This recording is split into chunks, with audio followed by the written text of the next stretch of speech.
Estimados estudiantes de grado octavo, sean nuevamente bienvenidos a este ejercicio de profundización sobre nuestros temas de clase. En esta ocasión estamos en la semana octava trabajando silencios y exclusiones en pensamiento crítico y filosofía. Para iniciar, quiero manifestarle que el silencio es cuando tú o un grupo de personas no puede hablar o no es escuchado. ¿Cuántas veces te has sentido ignorado? ¿Cuántas veces has guardado silencio por algo que te duele como ser humano y no logras compartir o no logras que tenga sentido o validez? Y esto se relaciona también con la exclusión, es decir, cuando alguien X, Y o Z queda fuera de una comunidad o de un grupo de personas o de simplemente decisiones. Y si estás con tu padre de familia o tu madre, quisiera que le preguntaras, a nivel de familia, ¿cuándo me has excluido? ¿Cuándo no he sido parte de las decisiones? Si tienes la oportunidad de dialogar con otro familiar, pues, ¿cuándo no me he sentido parte? ¿O cuándo no me han hecho parte? Y es fundamental. Del silencio lleva a la exclusión y de la exclusión lleva a el silencio. Y acá lo más importante que siempre procuro decirles a ustedes como mis estudiantes y es: no nos quedemos callados.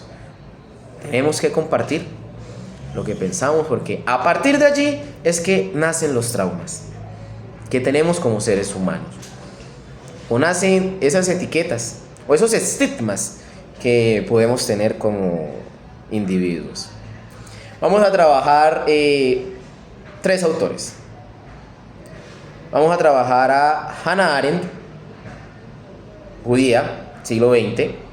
Vamos a trabajar a un francés llamado Michel Foucault, que hemos venido trabajando durante el periodo, y vamos a trabajar a un señor muy cercano a Colombia llamado Paulo Freire, brasileño. Inicio con Hannah Arendt y nos ubicamos en el contexto de la Segunda Guerra Mundial y la posguerra, y aquí es donde Hannah Arendt, pues, observando los juicios después de la guerra, después de que cae Alemania por los aliados y la Unión Soviética, son juzgados los alemanes. Son juzgados. Y se pueden ver hombres comunes y corrientes, en donde una maquinaria de poder por encima de ellos daba las órdenes. Y el ser humano, como no es autónomo, tristemente, vive sometido a lo que otro diga, pues no podían cuestionar, porque morían. Y aquí es donde, primero, el silencio permite que nazca la injusticia en la sociedad. Cuando tú guardas silencio, es donde permites que en tu familia, en tu contexto, en tu escuela o en la sociedad, pues exista la injusticia. En esto podemos relacionarlo con las ejecuciones extrajudiciales, conocidas como falsos positivos,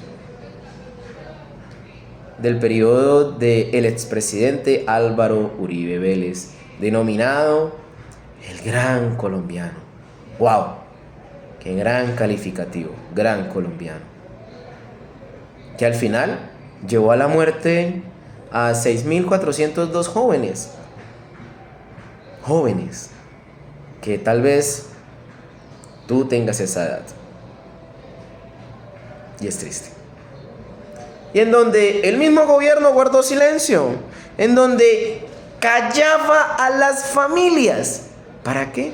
Para que no existieran escándalos. En el 2008 explota todo lo relacionado con Soacha, con las madres de Soacha. Profundo y doloroso escuchar esos relatos desgarradores de esas madres que cuentan perder a sus hijos. Tal vez ni tú ni yo vivimos eso en carne propia, pero está en nuestra historia. Y recuerda, quien no la conoce está condenada a repetirla. Y ahí es donde el silencio del gobierno de turno permitió que se desarrollaran todas las injusticias que hoy por hoy podemos conocer a nivel de Colombia o a nivel mundial. Otra también puede ser Armero, que el gobierno nacional guardó silencio frente a la erupción del volcán y podía haberlo evitado. Qué triste. Estos temas tocan el corazón y tal vez tú como estudiante no le des la importancia que merece, pero deberías hacerlo. Asimismo, pues Hannah Arendt pues, nos dice que el mal crece cuando la persona se acostumbra a callar. Tú permites que el mal crezca cuando guardas ese silencio, porque no haces nada para hablar y comunicar. Por eso una figura central que para mí permea toda la vida es Jesús de Nazaret. Él, en su triple corona de sacerdote, rey y profeta, en la de profeta, él denunciaba las injusticias contra el mal y anunciaba el reino de Dios. Y aquí una pregunta: ¿qué tanto tú denuncias la injusticia? ¿Qué tanto tú denuncias el mal? Es importante que podamos preguntarnos eso también. Seguimos con Michel Foucault, francés, profundo en las dinámicas de poder. Y aquí es donde se centra el silencio y la exclusión. El silencio es negar la dignidad del otro. Cuando tú guardas silencio, u otra persona hace que tú guardes silencio por dinámicas de poder asimétricas, en donde te imponen su voluntad, están negando la dignidad del ser humano, la dignidad de ese otro que es igual a ti en derechos, ese otro que merece respeto, que merece aceptación y que merece amor. ¿Cuántas veces has hecho callar a otras personas simplemente porque piensan diferente a ti? Y nos excusamos en la Constitución política, en la libertad de expresión. Pero esa libertad de expresión también tiene unos límites. Los límites del lenguaje, los límites de los derechos. Como decía Wittgenstein, Ludwig Wittgenstein, alemán, los límites de tu lenguaje también son los límites de tu mundo. En esa libertad de expresión ofendes, maltratas, dañas, humillas, excluyes. Es importante que podamos analizar esas dinámicas. También Michel Foucault nos dice que el poder decide quién calla y quién debe hablar. ¿Y no les parece curioso que en su familia, su mamá y su papá, cuando usted quiere hablar, o le dice no, o le dice sí?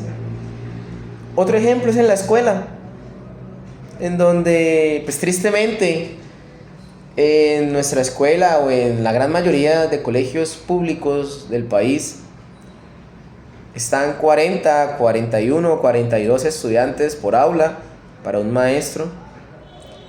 Y muchas veces, con el simple hecho de levantar la mano, también es un silencio o es una exclusión, porque no todos participan. Y algo peor ahí, y es el que levanta la mano tiene la oportunidad de ser visto, de ser visibilizado, de ser escuchado, pero el que no. Y aquí es donde muchas historias personales de vida se desarrollan, que inician desde el hogar con maltratos y en donde no son escuchados, no son vistos. Y aquí en la escuela por lo menos quieren hacerlo. Por eso este tema de silencios y exclusiones es cuando las voces son ignoradas. ¿Qué tanto te has sentido tú ignorado en la vida? ¿Qué tanto has tenido que guardarte en tu corazón que tu papá y tu mamá te preguntan ¿cómo estás? Y la respuesta típica es bien. Y hasta ahí llegan nuestras conversaciones. Qué triste, ¿no? También es importante, pues, que no solo se debe excluir. No hay que excluir, no solo hay que excluir. Porque vivimos en dinámicas que usted solo excluye a las personas por cómo se viste, por cómo piensa, por cómo actúa. Y no solo se excluye a quien se aparta, también se excluye a quien observa y no hace nada, quien omite o ve una injusticia y guarda silencio. Por eso tú y yo podemos ser parte de ese sistema de silencios y exclusiones. Qué triste. Por eso en una sociedad justa, utópica, que tal vez nunca lo logremos, todas las voces deben ser escuchadas. ¿Será que todos lo somos? Esa es la cuestión. Y por último vamos con Paulo Freire, hermoso, que he trabajado desde mi experiencia como hermano de La Salle y desde mi experiencia en Brasil. Paulo Freire cuestiona la educación bancaria, es decir, una pedagogía del oprimido, aquellos que pierden su voz y no son escuchados. El oprimido es aquella persona que tiene un opresor, o es decir, alguien por encima que le hace guardar silencio. Y en la educación guardamos silencio. Yo espero el día de que alguno de ustedes se levante y cuestione. No tanto al maestro. Cuestiona el sistema. Y eso hay que hacerlo. Pero también Paulo Freire propone una educación dialogal. Es decir, una educación del diálogo. Porque la educación es romper esquemas. Es romper los silencios injustos. Es decir, cambiar paradigmas, como diría Thomas Kuhn. Tomar lo antiguo y transformarlo por lo nuevo, por un nuevo paradigma. Y aquí es importante que analicemos nuestro sistema educativo. Es bancario, donde el maestro únicamente es el que tiene el conocimiento y tú vas y te sientas y escuchas. O es dialogal, como hemos venido trabajando, en donde, claro, es previamente llegar al salón de clase con una investigación, pero esa investigación nos hemos dado cuenta que nos sirve para crear en conjunto el tema y la clase. ¿Qué podemos hacer para mejorar eso? Esa es la cuestión. Queridos estudiantes, este ha sido el tema de silencios y exclusiones, que por la anormalidad académica de esta semana, del 9 al 13 de marzo, pues no pudimos asistir presencialmente, pero desde mi ser y quehacer docente procuro hacer llegar a cada uno de ustedes estas reflexiones sobre el tema y que podamos continuar con el siguiente.